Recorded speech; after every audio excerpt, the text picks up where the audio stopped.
In the summer of 1993, Hong Kong national Yip Wai Ming and Lam Po Chin arrived in Manila for what's supposed to be a joyful vacation.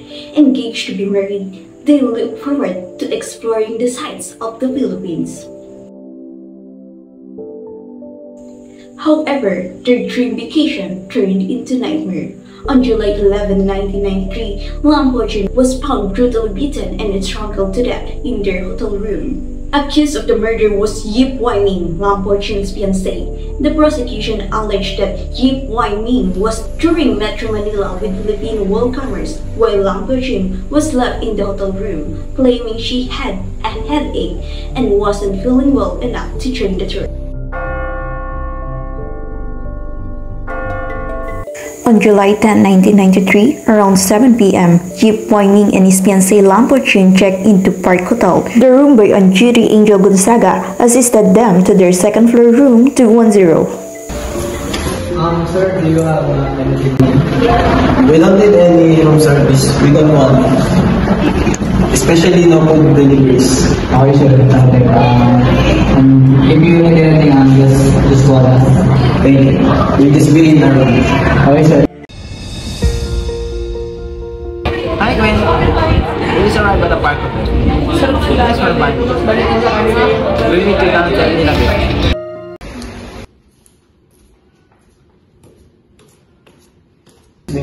Could you please arrange us for Gwen de Los Santos to pick up us tomorrow morning at 10 o'clock? Of course, sir. Is any specific location to pick you up? Yes, at the hotel lobby. Thank you. Okay, sir. Thank you. What a long flight. I'm beat. Let's call it a night and get some rest.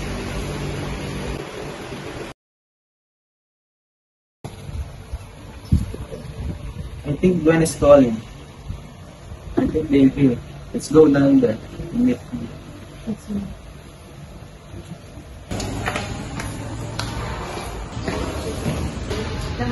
Gwen. Hi, I'm Gwen's brother. Hi, I'm your partner. Would you like to join us for a city tour? And you, but I think I pass.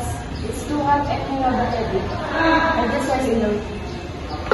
Okay, rest. I'll be up in a bit to check on you.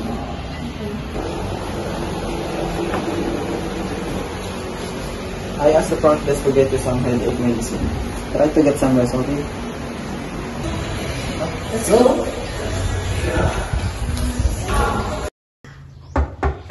Auntie Edna, we're here!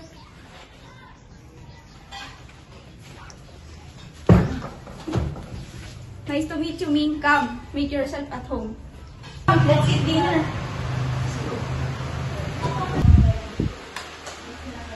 Excuse me. May I borrow your phone? I need to make a quick call to my office.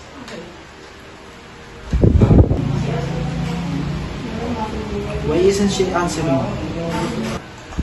Let's grab a coffee at a restaurant near in Manila Bay.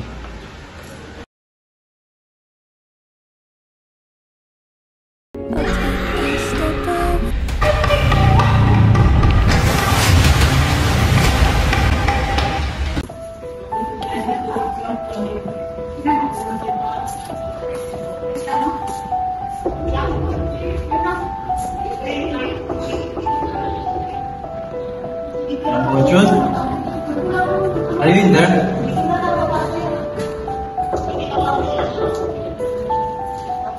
Excuse me, sir. Can you please open the door?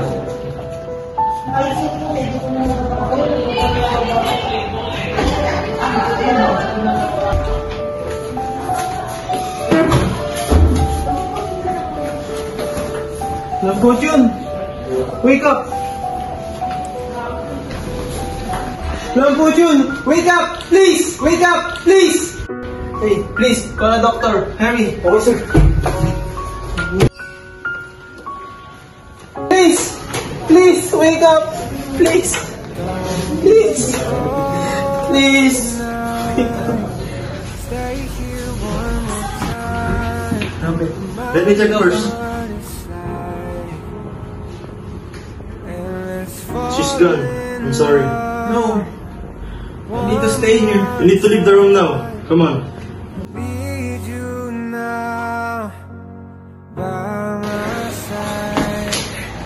When something terrible has happened.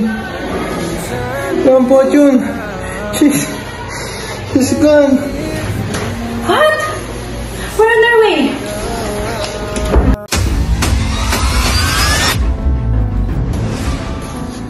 We need to examine the condition of the room and windows, as well as the victim's body and the surroundings.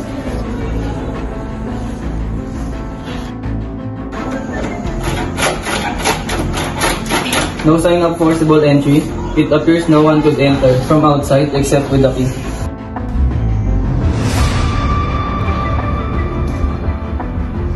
The victim is already in the state of rigor mortis. She must have died between 9 to 10 in the morning.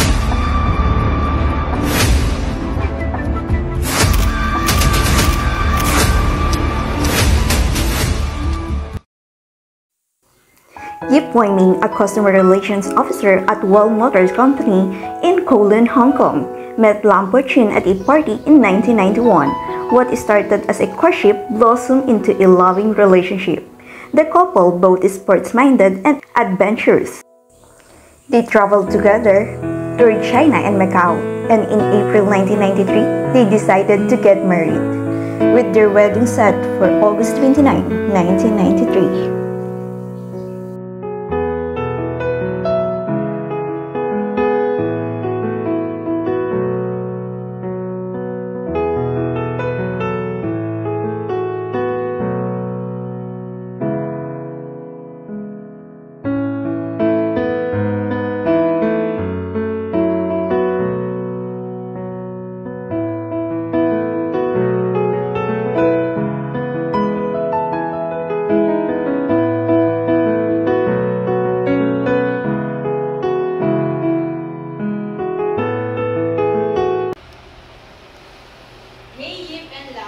Congratulations on your engagement.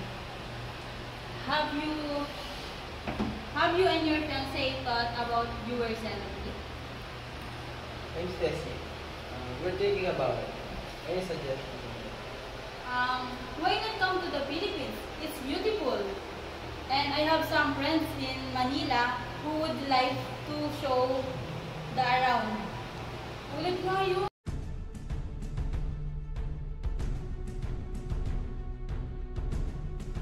Your Honor, Exhibit X lacks authenticity and fails to establish the honest insurance policy. Explain further. The document was obtained by Lam Chi-kyu, the victim's brother, after learning of his sister's death. However, there's no evidence on how he obtained information about the alleged insurance. Moreover, the document lacks crucial elements. What crucial elements are missing?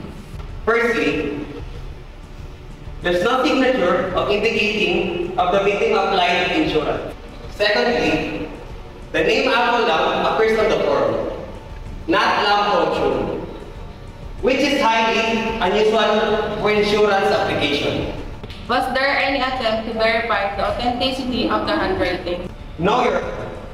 No comparison was made with the victim's known signature. So the document does not prove that insurance was secured? Exactly, Your Honor.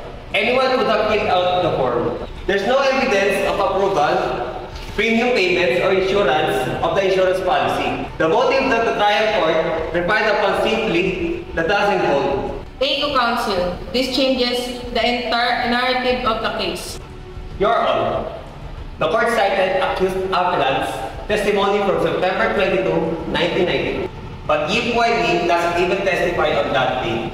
All the testimony from the day and the following hearings come from SPO2 Yan Quinn. Indeed, I see the confusion. The source is incorrect. Thank you for bringing this to my attention. Furthermore, Lam Po-chun's decision to insure herself for such a large amount, considering her salary and her against usual practice, raises doubts about the insurance agent. Agreed. And regarding the time of death, the prosecution case rests on the narrow window between 9:15 a.m. to 10 a.m. on July 11, 1993. However, Gwen De Los Santos testified that she met both Lampo Chun and accused appellant at the hotel lobby around 10 a.m. The cause of death was asphyxia. Asphyxia occurs when the entrance of air going to the respiratory system is blocked. Exactly, Your Honor. De Los Santos' testimony contradicts the prosecution's timeline. Plus, the expert witness, Dr. Lagunet, couldn't definitively establish the time of death. Thank you for your clarification. This certainly adds reasonable doubt to the prosecution case. Your Honor, is it clear that Dr. Laguner's testimony that the victim could not have been killed on July 10, 1993, as she was been alive on July 11? The autopsy and the defendant's statement both confirm this. Moreover, the police investigation statement of the time of death is flawed. He claimed that the victim had been dead for the 10 to 12 hours at 11:25 p.m. on July 11, which would replace the time of death between 11:25 a.m. to 1:25 p.m. a time when the defendant was indisputably elsewhere. Therefore, it's reasonable to conclude that someone else must have been responsible for the claims. If the sentence of conviction is based on the crime having been committed within a short time frame.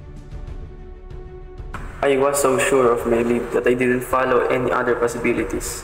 I focused solely on one suspect, Yip Wai Ming.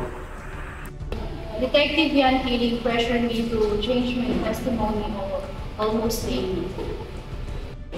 As they were, he was that particular time reasonable conclusion can be had at the other culprit and have entered the room after a priest appellant left with the Los Santos family. Other family could have killed the victim. I heard the banging sounds between 9:15 and 9:45 a.m. of July 11, 1993, not before or after that. Mrs. Tressa, you testified that you heard banging sounds on room 210 on the morning of July 11, 1993, the time between 9:15 to 9:45 a.m. Is that true? Yes, ma'am, that's correct. But how can you be so sure of that thing? Well, ma'am, that's the thing my boyfriend left for us. Interesting. However, isn't it true that your boyfriend was still in Australia on July 11, 1993? Oh, I'm not sure about that exactly. And what about the time you gave your sworn statement to the police? I think it was around early in the morning, around 2 or 3. On July 13, 1993. But why are you so sure about July 13, 1993? But according to your own testimony, your boyfriend left on July 13, 1993. Oh, no, well, I see.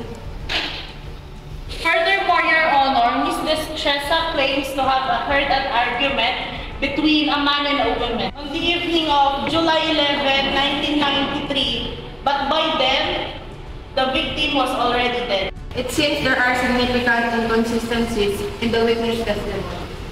The court cannot rely on such unreliable evidence. The confession obtained through coercion. I arrested Yip Wai Ming based on a series of circumstantial evidence. There are no warrant, only suspicion.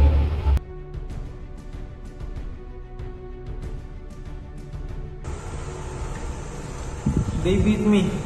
They poured water and beer over my face until I couldn't bear the pain anymore. I commit to a crime that I didn't commit. Did you kill Lampo Chun? No. Admit it. No. You will not admit it? No, I can do that. Hold him. Stop. Admit it!